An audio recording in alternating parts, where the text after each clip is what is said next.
The Roman line entered the reeds in perfect order, shields touching, standards visible above thousands of helmets.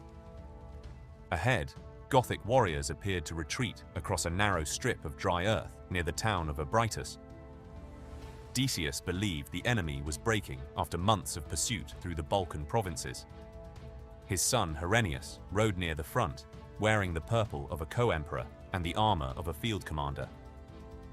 Then a Gothic arrow crossed the space between the armies and struck the emperor's son. Herennius fell before the decisive phase of the battle had even begun. Later, writers placed a cold sentence in Decius's mouth. The death of one soldier was no great loss. Whether he truly said it is uncertain, but the story captured how completely imperial survival had become tied to discipline. The Romans advanced again, driving the visible Gothic line backward toward ground that seemed open and passable. They could not see the warriors concealed beyond the reeds, nor the deeper channels hidden beneath the vegetation. When the first cohorts reached the soft ground, boots sank, formations opened, and heavy shields became anchors. Cniva gave the signal, and the battlefield closed around 2 Roman emperors. 2 years earlier, Decius had not been emperor, but a senator and commander trusted with restoring order along the Danube. The Roman Empire still surrounded the Mediterranean, yet its political center had become dangerously unstable. Emperors were expected to command armies, reward soldiers, defend frontiers, and survive the ambitions created by every successful campaign. Philip the Arab ruled from Rome after years of warfare against Persia and repeated pressure on the northern provinces. On the Danube, raids and unpaid military expectations created a crisis that demanded an experienced commander. Philip sent Decius north, apparently expecting him to suppress troops who had raised another claimant. The rebellion collapsed, but the soldiers then proclaimed Decius emperor against his stated loyalty to Philip. Acceptance meant civil war. Refusal could mean immediate death at the hands of men who had already chosen him. Decius marched into Italy and defeated Philip near Verona in the autumn of 249. Philip died, and the Senate recognized the commander whose legitimacy had been created by victory. Coins connected the new ruler with Trajan, the emperor remembered for conquest and disciplined government.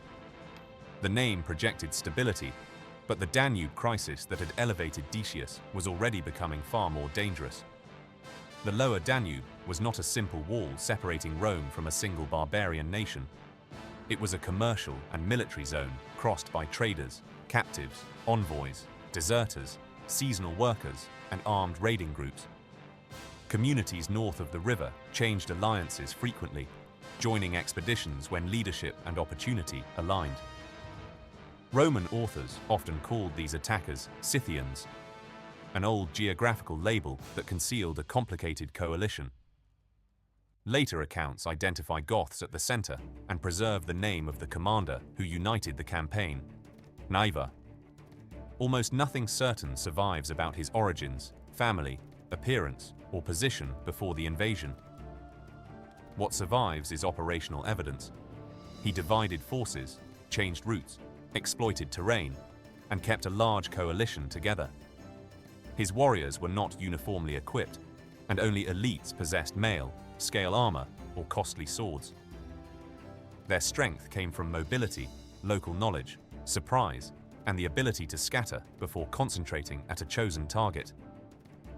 The coalition also included families, wagons, servants, and followers who made prolonged movement possible but complicated retreat. To return north with captives and plunder, Cniva would eventually need roads, crossings, and enough space to protect that slow column.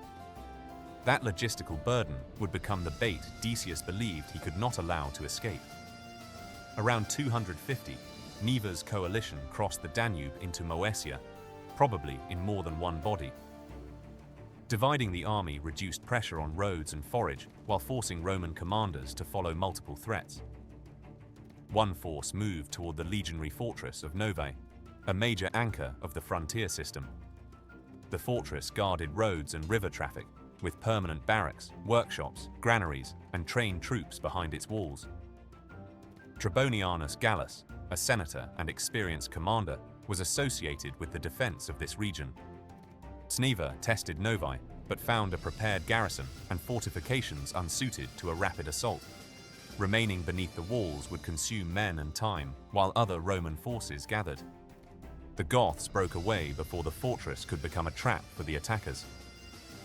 They turned south toward Nicopolis ad Istrum, a prosperous city founded after Trajan's Dacian victories. News moved ahead of them through refugees, military couriers, and smoke from undefended estates.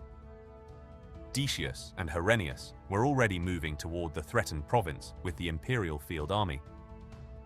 For the first time, Cniva faced not a local garrison, but an emperor determined to recover the initiative personally.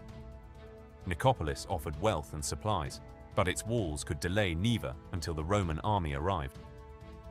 The Goths began operations around the city, collecting food and searching for weaknesses rather than settling into a long formal siege. Decius approached from the north, forcing Cniva to choose between battle, entrapment, or another rapid change of direction. The emperor's arrival relieved the immediate pressure and appeared to restore Roman control. Cniva withdrew toward the Hemus Mountains, leaving the city but preserving the core of his army. To Roman observers, the movement looked like flight from an emperor whose presence had decided the confrontation. Decius followed, believing continued pressure could prevent the invaders from regrouping or reaching richer Thracian cities. The pursuit extended the Roman column across difficult ground where scouts, baggage animals, and units lost visual contact. Cniva crossed the mountains faster, using guides and routes his coalition had already examined. Beyond the range lay the Thracian plain and the city of Philippopolis, one of the region's greatest prizes. Before attacking it, Cniva needed to remove the imperial army pressing close behind. Near Beroe, he found another place where Roman confidence could be turned against Roman speed. Decius's army descended from the mountains tired, extended, and expecting to find an enemy still retreating. The camp routine that normally protected a Roman column had not yet transformed the halting place into a fortress. Cniva attacked before the army had fully concentrated or secured the surrounding approaches. Missiles fell first, followed by warriors striking sections of the line that could not support one another. Decius attempted to organize resistance, but commands traveled through dust, noise, and units facing different directions. Herennius helped gather mounted guards and surviving infantry around an avenue of retreat. The Romans escaped destruction, but they abandoned the field and much of the initiative they had regained at Nicopolis. Later, narratives compressed the reverse into a simple humiliation. Operationally, its consequence was more important than its drama. Decius withdrew north to rebuild his forces and reopen communication with the Danube bases. Cniva turned south without an imperial army close enough to block him. Philippopolis now stood exposed behind strong walls, crowded with civilians, wealth, refugees, and an uncertain governor. The failed pursuit had not ended the campaign. It had delivered Cniva the time required for its greatest prize. Philippopolis occupied a strategic position on the Hebrus River and commanded roads through inland Thrace. Its theatres, markets, temples, workshops, and houses represented generations of Roman urban wealth. Refugees from the countryside increased the population while reducing the time stored food could sustain resistance. Cniva surrounded the city and began a siege requiring patience, intimidation, and control of the nearby roads. Gothic warriors lacked the standardized engineering train of an imperial army, but they could isolate gates and exploit internal division. The governor, Titus Julius Priscus, commanded defenders while calculating whether Decius could return in time. Messengers attempted to leave by night, using minor gates, river paths, and disguises. Some were captured, and those who escaped carried reports that changed before reaching the reorganizing emperor. The siege tightened through repeated attacks, negotiations, and pressure from people trapped inside. Ancient casualty figures for the city's fall are enormous and cannot be accepted as literal counts. the secure conclusion is severe enough.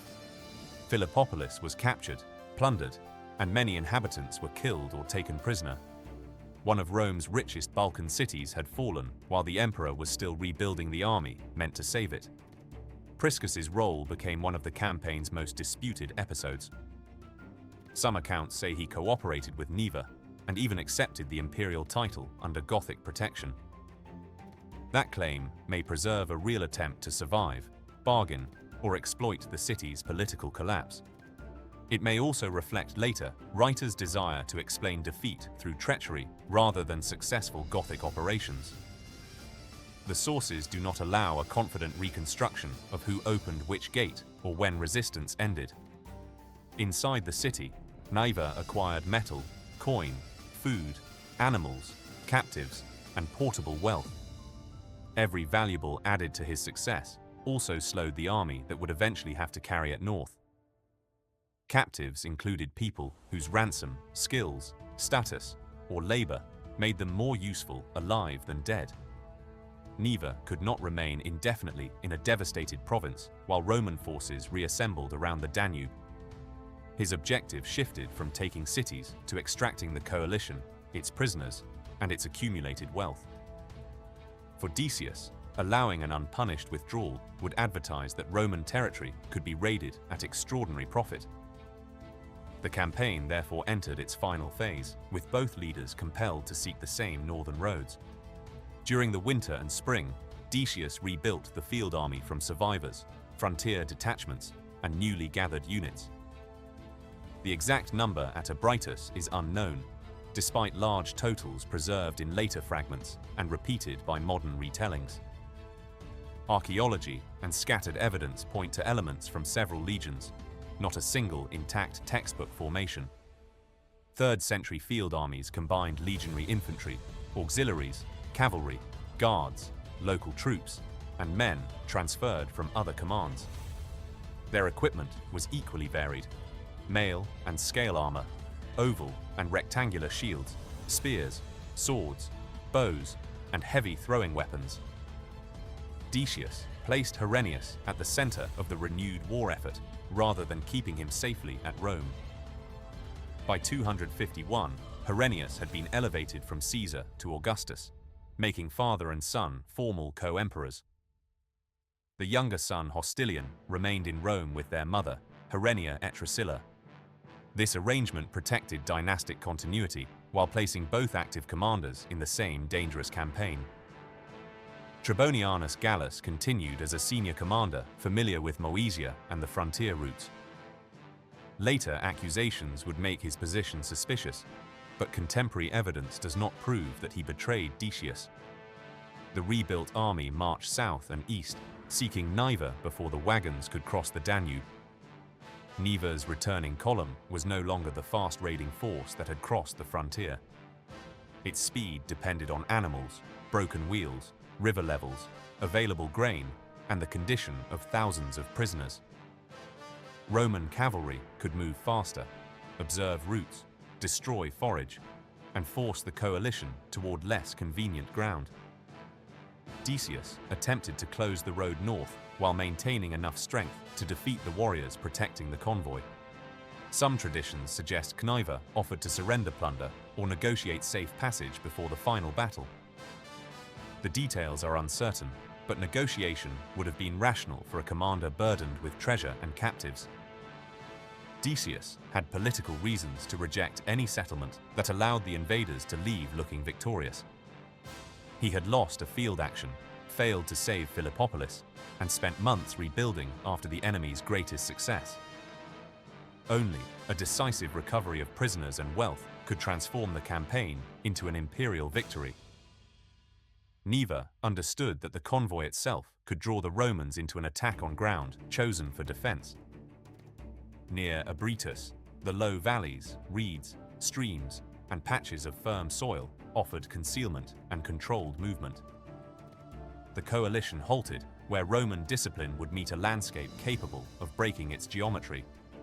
The exact battlefield was debated for generations because the ancient place name did not identify a visible modern killing ground. Research now points northwest of ancient Abritus in the valley of the Belly Lom near present-day Dryanovets. Coin concentrations, weapons, armor fragments, and military objects connect the wider landscape with the campaign of 251. A group of gold coins ending with the reign of Decius may represent wealth concealed during the disaster. Find spots cannot reproduce every movement, but they prevent the battle from remaining only a literary legend. Cniva divided his forces into separate bodies, a maneuver described differently by the surviving accounts. One force remained visible, another supported it, and a third used marsh or concealed ground to wait outside Roman observation. The baggage and captives stayed far enough behind the fighting line to avoid immediate Roman seizure. Decius deployed the imperial army facing the visible Goths, probably believing the enemy had finally been cornered. Gallus may have commanded a separate portion, reserve or route, but the surviving evidence does not define his exact orders. No reliable source provides a precise order of battle, troop strength, or minute-by-minute sequence. What can be reconstructed is the tactical shape: Roman advance, apparent success, pursuit, bad ground, and encirclement. The battle opened with missiles, probing attacks, and movement against the first visible Gothic body. Roman infantry advanced behind shields, using training and weight to force less heavily armored warriors backward. The Goths yielded ground without dissolving, maintaining enough order to keep Roman attention fixed ahead. Cniva needed the retreat to appear dangerous but believable, not so rapid that Roman officers recognized an obvious trap. Herennius moved near the active front, where an imperial presence could steady troops and accelerate decisions. An arrow struck him during the fighting, although sources disagree over whether this happened before or within the main battle. His guards caught him as news spread unevenly through formations that could not all see what had happened. The famous sentence attributed to Decius transformed private catastrophe into an example of severe Roman duty. He supposedly told the army not to mourn because the death of one soldier did not diminish the Republic. The wording comes from later tradition and should not be heard as a recorded battlefield transcript.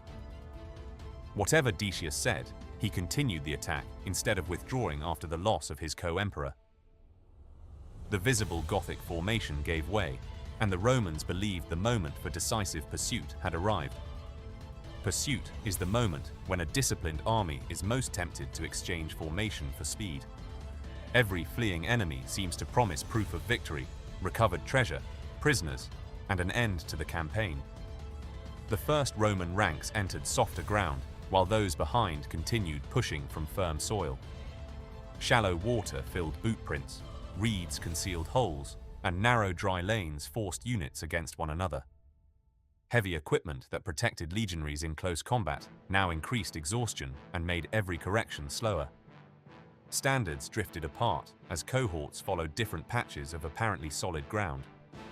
Officers could see local problems, but not the shape of the entire army inside reeds and humid haze. The Gothic withdrawal passed through routes already known to Cniva's warriors and avoided the deepest channels. When the Romans were committed, the retreating body turned and attacked the compressed front. Missiles then emerged from the flanks, revealing warriors who had waited beyond Roman sight. The army that had entered as a broad fighting line became several crowded islands, unable to support one another. Cniva's trap did not erase Roman courage. It made courage operate without space, information, or a unified direction. Decius attempted to restore a line around the standards, the only landmarks visible above the reeds. Trumpets sounded commands, but echoes, shouting, and the broken terrain made each signal difficult to interpret. Some units tried to push forward, others turned toward the flanks, still others searched for the road behind them. Gothic warriors avoided a single costly collision and attacked where gaps, mud, and crowding had already weakened resistance. Archers and javelin throwers targeted officers, standard bearers, horses, and men unable to raise shields in the press. Fallen animals and dropped equipment blocked the few strips of ground that remained usable. Roman cavalry could neither build speed nor pass cleanly through its own infantry. The rear discovered the danger only after the front had stopped, and Gothic forces appeared on both sides. If Gallus held a separate position, he could not reverse the destruction unfolding inside the marsh. Later, writers converted that separation into a deliberate betrayal arranged with Cniva. The contemporary historian Dexippus, whose fragments are closest to the events, gives Gallus no role in such a plot. The simpler explanation is military. Cniva chose the ground, Decius accepted pursuit, and the Roman army lost cohesion. By late in the battle, the Roman army no longer possessed a continuous front or a clear path of retreat. Individual cohorts fought around their standards, each unaware whether neighboring units still existed. Some legionaries discarded shields or armor to move, sacrificing protection for a chance to cross the mud. Others stayed in formation because separation in open ground meant immediate exposure to Gothic missiles. Decius remained with the central resistance after the death of his son and the collapse of the pursuit. No trustworthy eyewitness account preserves his final movement, wound, or last words. His body was not recovered for an imperial funeral, a fact later Christian writers turned into moral judgment. Lactantius, hostile because Decius had persecuted Christians, imagined the emperor left unburied for animals and birds. Roman tradition remembered the same death differently, emphasizing endurance and service to the state. Both interpretations were created after the army had vanished and successors needed to explain what happened. Decius became the first Roman emperor known to die in battle against a foreign enemy. Herennius, already Augustus, made the catastrophe the death of two reigning emperors on one field. The survivors who reached firm ground carried no complete picture, only fragments of the destruction behind them. Units gathered around Trebonianus Gallus, one of the highest-ranking commanders still able to exercise authority. The army proclaimed Gallus emperor, following the brutal 3rd century logic that military command could not remain vacant. In Rome, Hostilian already represented the dynasty of Decius and possessed the title of Caesar. Gallus adopted Hostilian and recognized him as co-emperor rather than immediately erasing the defeated family. That settlement argues against the simplest version of a conspiracy designed to exterminate Decius's house. Gallus negotiated Cniva's withdrawal because the surviving Roman force could not safely restart the battle. The Goths departed with captives and plunder. Roman payments or promises may also have formed part of the agreement. Contemporaries could interpret the terms as humiliating, but they recovered the frontier from an immediate undefeated army. Hostilian died soon afterward, during the epidemic remembered as the Plague of Cyprian. Gallus then ruled with his own son Volusianus, while invasions, plague, and rebellion continued across the empire. Abritus had ended one dynasty, but the wider crisis allowed no government time to recover before the next emergency. The defeat did not by itself destroy Rome, surrender the entire Danube, or make later collapse inevitable. Roman armies would defeat Gothic forces in later campaigns, and emperors would continue reorganizing the frontier. Yet, Abritus exposed how quickly imperial aggression could become vulnerability when intelligence and terrain were misread. Cniva succeeded through movement, division, patience, and an accurate understanding of what Decius needed politically. He did not need to conquer the empire. He needed the emperor to attack before the Gothic route home closed. Decius faced a real strategic problem, not a foolish choice between obvious safety and obvious disaster. Allowing Cniva to escape rewarded invasion, endangered authority, and abandoned thousands of Roman captives. Attacking offered recovery and legitimacy, but only if Roman strength could be applied on favorable ground. The tragedy lay in confusing an apparently defeated enemy with an enemy who had surrendered control of the battle. Archaeology preserves coins and weapons. Written sources preserve speeches, blame, and moral explanations written long afterward. Together, they reveal the outline while leaving troop numbers, exact formations, and individual motives unresolved. What remains certain is stark. Two emperors entered the marsh, and neither Rome nor their bodies came back out.